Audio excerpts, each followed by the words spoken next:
Hello, friends, and welcome to another episode of the Foundation Worldview podcast, where we seek to answer your questions so that you can equip the children that God has placed in your care to carefully evaluate every idea they encounter and understand the truth of the biblical worldview.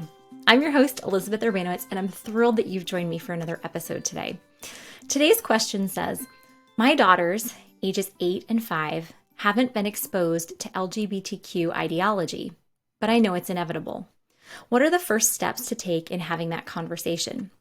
We have had conversations about the goodness of sex and the purpose of God creating it already. Well, this question I think is a really important one. And also that last sentence made me smile because I know the person who submitted it must have listened to a lot of Foundation Worldview podcasts before, because if you have, you know that the first thing I always say when people ask, how do I handle this situation with regard to sexuality or this situation, I always respond by saying we have to start off by developing the positive biblical theology. So this person has already made clear that they've already done that. So I won't go into that again, but if you are listening and interested in how to do that, recommend you go back and listen to former Foundation Worldview podcast on questions of gender and sexuality, where we talk about that. Now, before we dive down deep into this question today, would just ask, if you have found the content of this podcast beneficial, please consider liking and subscribing so that you don't miss any future episodes. And we'll also ask that you consider writing a review and sharing this content with those within your sphere of influence so that we can equip as many adults as possible to get the kids in our care thinking critically through the truth of the biblical worldview. Also, if you have a question that you would like answered on a future Foundation Worldview podcast, you can submit that question by going to foundationworldview.com/podcast. Okay, so we're going to dive into this question today of how do we take first steps in having the conversation with our children about LGBTQ plus ideology. Such an important question today. And another thing, those of you who have listened to many podcasts before know that I usually ask in regard to most questions is, what is the goal? So as we're thinking about exposing our kids to different forms of sexuality that deviate from God's good design, we want to think through what is the goal. And so the goal in all of this, I would say, is really threefold. One, we want to help them understand the goodness of God's design. We want our kids to be able to understand the goodness of God's design. The second goal, I would say, is we want to prepare them to understand why deviations do not align with God's good design. That we're not just sitting here and saying, oh, we don't like this or we don't like that, but we're actually saying, okay, what is this and why doesn't align with God's good design for us? And then the third part of the goal, I would say, is to train them to love their neighbor as they love themselves.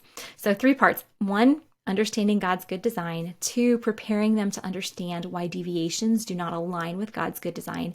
And 3, training them to love their neighbor as they love themselves. Now, I think for so many Christian parents, this idea of everything that's going on with gender and sexuality, it's been in our culture for a long time. However, the push over the past 5 years, the increase in the push to really indoctrinate children into these alternate forms of sexuality and sexual identity has become pretty overwhelming. And really, we know that we cannot hide our children from this. And that's why I really appreciated this question, because this person says, I know it's inevitable. And that's true. And whenever we're exposing our kids to something that deviates from God's good design, we want to make sure that we get to talk with them about it first before somebody else does, because whoever talks with them about a situation first, they're going to view that person as the expert. So we want to make sure that we have this conversation first. And a lot of times we tend to get really overwhelmed thinking about this, and we think, okay, maybe we shouldn't have this conversation, until they're 8 or until they're 10. We're really at a much younger age. They're able to handle this, and we can answer their questions and help them think biblically. I think in my own life, I was growing up in the 90s, and my mom just had this philosophy of parenting where she wanted to be very honest with her children. And so she taught us about sex and God's good design for sex when we were 2 or 3 years old. Like, her goal was she didn't want there to ever be a time in our lives when we could remember not knowing about sex, because she just wanted it to be something that we understood was a part of God's good design. And I remember I was probably 4 or 5 years old. I might have even been a little bit younger, because I remember I was sitting in the shopping cart, the little seat that you can sit in the shopping cart. And while my mom was pushing it, And there was a picture, I think it was on the cover of Time magazine or something like that. And it was a picture of a gay rights rally. And the picture on the cover of Time magazine, had a lot of men with their fists raised and were yelling and shouting. And I remember saying, Mommy, why are the men in this picture so angry? And my mom was just really honest with me. And she said, Elizabeth, there are some people who think that men should be able to have sex with men and men should be able to marry men. And so the men on this cover, they want to be able to marry another man. And so they're upset that our government doesn't allow that. And so some of you with, 3, 4, and 5-year-olds might be clutching your pearls, thinking about explaining that to a 3, 4, or 5-year-old. But I was able to handle it at that age. And, I had some other questions for her about that, but it wasn't this big, huge thing because it was just, I had asked her a question and she answered it. And so I think we can really talk with our kids at much younger ages than what we think. And it doesn't have to be this super serious and grave conversation. It can just be a continual conversation with our children. And actually, as I'm recording this episode, I'm currently doing research for an upcoming curriculum, Lord willing, that we will be writing at Foundation Worldview for children 4 on up, that we're going to call God's Good Design. And this curriculum, Lord willing, will cover these topics of gender and sexuality in showing little ones just what God's good design is and why there are deviations from that good design. So if you're watching and listening right now and you think about it, if you could be praying for us at Foundation Worldview as we create those resources, we would greatly, greatly appreciate your prayers on that. So the first thing that I recommend is just being honest with our kids and just saying, okay, so we've learned about God's good design. And what is God's good design for marriage? That God has said that one man and one woman get to become one flesh for one lifetime. And God made sex as a good gift for a husband and a wife. And what comes from sex? Children. Children do, and children are part of God's good design. And so in marriage, we have one what? That's right, we have one man and we have one what? One woman, right? One man and one woman. And from what we've talked about is we need a man's body and a woman's body to make a baby. And that reflects God's good design. And then we can even talk, we can bring in the verses about how the man in the marriage represents Jesus and the woman in the marriage represents the church. And so marriage is a picture of Christ and the church. And then say, okay, so the man represents Jesus, the woman represents the church. What if we had 2 men? What would that represent? Oh, that would represent Jesus and Jesus. Oh, that's a little bit different. And if we had 2 men, could we have a family then? Can 2 men's bodies make a baby? No, they can't. What if we had a woman and a woman? What would that represent? Oh, that would represent the church and the church. Does that match with God's good design? No. And can a woman's body and another woman's body make a baby? No, they can't. Well, you know what? There are some people that think it would be okay if a man and a man got married, or if a woman and a woman got married. Let's think about that. According to God's good design, is that a marriage? No, according to God's good design, it's one man and it's one woman. And so then a game that you can play with your kids is you can just play a game like I just like to call it the what is this game. And so you can make cookies together, practice measuring and rolling out the dough and then bake them. And then talk about, as you're eating the cookies, okay, what is a cookie? What is a cookie? And then talk about, okay, so a cookie is something that's usually round and it includes flour, it includes butter, it includes sugar, it includes eggs. And what is a cookie? Is a cookie something we usually eat for breakfast? No. I mean, maybe someone might eat a cookie for breakfast, but a cookie is a dessert and it's made of flour and sugar and eggs and butter. And then pull an apple out of the fridge and say, okay, what is this? Okay, this is an apple. Okay, where are apples made? They grow on trees. And then say, okay, what if I pulled this apple out of the fridge and I said, this is a cookie. This is a cookie. Would this apple become a cookie? Would it become a dessert that's made out of flour and sugar and butter and eggs? No, it wouldn't. Well, what if I kept calling this apple a cookie over and over and over and over and over again? Would it become a cookie? No, it wouldn't become a cookie. For those of you who have taken your kids through Foundation Early Childhood Worldview Curriculum, you can talk about true versus not true, because that's the game that we play in that first unit. And you can even ask, okay, what if I called this apple a cookie and I called it a cookie over and over and over and over again? Would that be the truth about this, that it's a cookie? No, that would not be. Why? Because it's not made out of flour and sugar and butter and eggs. And then talk about, it's kind of like that with marriage. That sometimes people would take a man and they would say, this is a marriage, but what is a marriage? A marriage is a man and a woman. Or sometimes people might take a woman and a woman, and when they come together, they would say that is a marriage. But what actually is marriage? Marriage is a man and a woman. So no matter how many times people call that a marriage, is that a marriage? No, just like no matter how many times people call this apple a cookie, it doesn't make it made out of flour and sugar and butter and eggs. And so just to give our kids this idea that even though our society might call something by another name, it doesn't actually turn into that thing. The same is true when we're thinking about transgenderism, which transgenderism is something that is completely different than homosexuality. So with transgenderism, it's a person defining who they are by their inner emotional world and denying the biological reality. And so we can talk with our kids and say, you know what? Sometimes someone who is born a boy says that they're actually a girl. Now, if you have children of opposite genders, this is a very easy conversation, because if your children have taken baths together, they just very obviously know that there's a difference between boys and girls when they take a bath. I know that my friends who have opposite genders children, they say that it's really easy. As soon as the younger child is born, if there's boys in the family and they're looking at a girl's diaper being changed, they're just like, Mommy, where's her penis? And the mom can explain, you know what? God made us different, and girls have different parts, body parts, than boys do. And so those of you who have played the truth, not truth, and feelings game in the Foundation Early Childhood Worldview Curriculum, this is where you can bring that game in, and you can say, okay, so if somebody says that on the inside they feel like a girl, but on the outside their body tells them and everybody else that they're a boy, what is the truth about who that person is?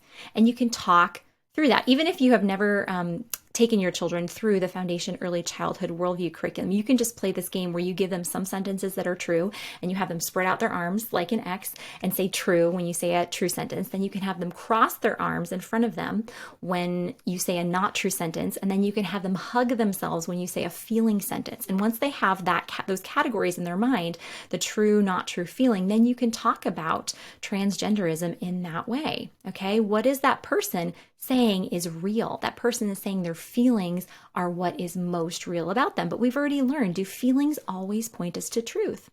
No, sometimes feelings trick us. That's that fourth lesson in the Early Childhood Worldview Curriculum. Sometimes feelings trick us. And so you can have these conversations with your kids. Now, the problem with having these conversations with little kids is whatever is running through their mind usually overflows from their mouth. And so this is a really good opportunity to teach our children what I would like to call the biblical grace of keeping our mouths shut, that everything that comes through our mind does not need to come out of our mouths. And then we can have the conversation with our kids. You know what? If we see two men holding hands or kissing, or the same with women, is it our job to go up to them and say, God said marriage is just between one man and one woman? No, that is not our job. It's not our job to go up to them and to say that, whether it's a stranger or whether it's someone we know. But we do want our kids to be thinking about the goodness of God's design. So once we have that conversation of we're not going to go up to people and we're not going to say this, we can talk about what are we going to say in our minds.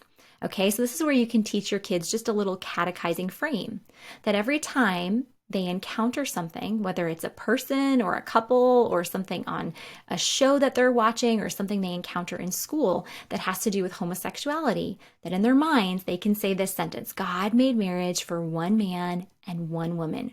God's design is so good. And so then when they see that, they can say that in their mind, and then they can come and tell you. And the same with you. You can say that phrase in your mind and then talk to your children about it. Or when it comes to transgenderism, when we see a man who is dressed as a woman or a woman who is dressed as a man, a catechizing phrase is that God made us male and female. Or if you're working with really little kids, you can say God made us boys and girls. God's design is so good, so that they have this phrase that they can say in their mind so that they're speaking truth over themselves, even at this young age, but they're not just going up to someone and blurting something out that shouldn't in that moment be said. So this is a helpful exercise that we can go through with our kids.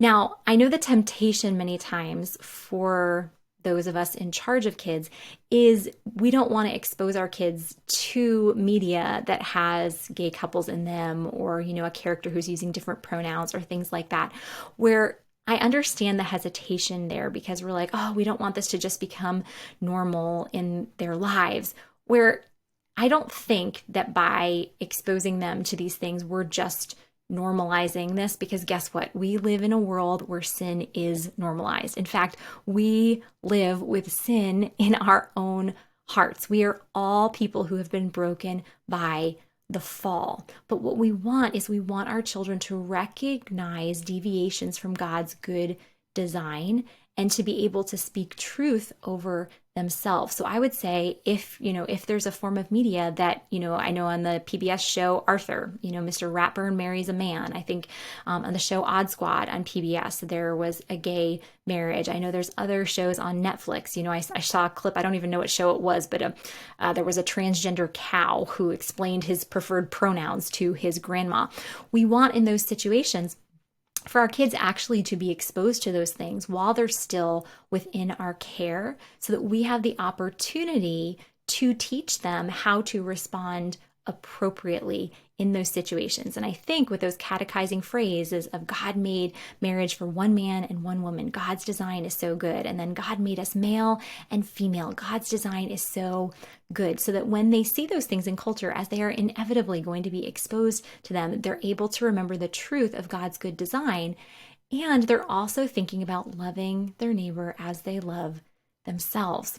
And so that's something that I would also encourage, that, we just as we would have non-Christian couples over and families over our house, that we would also include those in our neighborhood who are lesbian or gay or bisexual or transgender, so that we can love our neighbors as we love ourselves, and that we're modeling this for our children, and that we're not just affirming everything about this person, that we're inviting these people, whether they're sinners like us who are attracted to the opposite sex, or, presenting as their biological sex, or whether they're individuals or couples who are living in homosexual relationships or with a transgender identity, that we invite our neighbors into our homes and we show our children how to love them well. And that doesn't mean affirming everything about our neighbors, but it does mean showing them the love of Christ and just loving them as people. So it just really encourage you, just interact with those in your neighborhood to be a gospel witness and to show your kids how to love our neighbor as we love ourselves.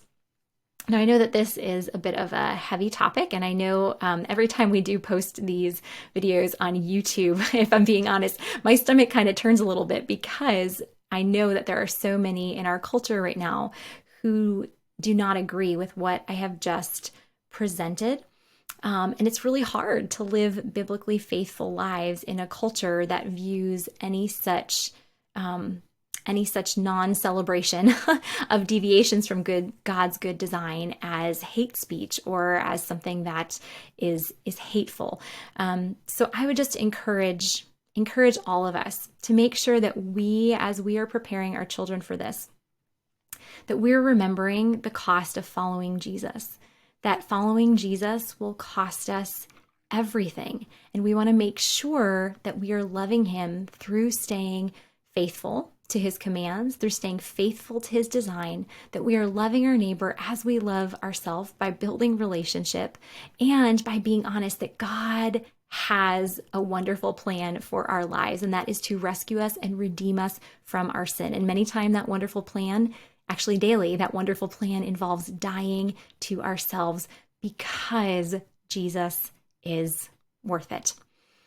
Well, that's a wrap for today's episode. But as we leave our time together, my prayer for you, as always, is that no matter the situation in which you and the children God has placed in your care find yourselves, that you would trust that God is working all things together for your good by using all things to make you more like his son, Jesus. I'll see you next time.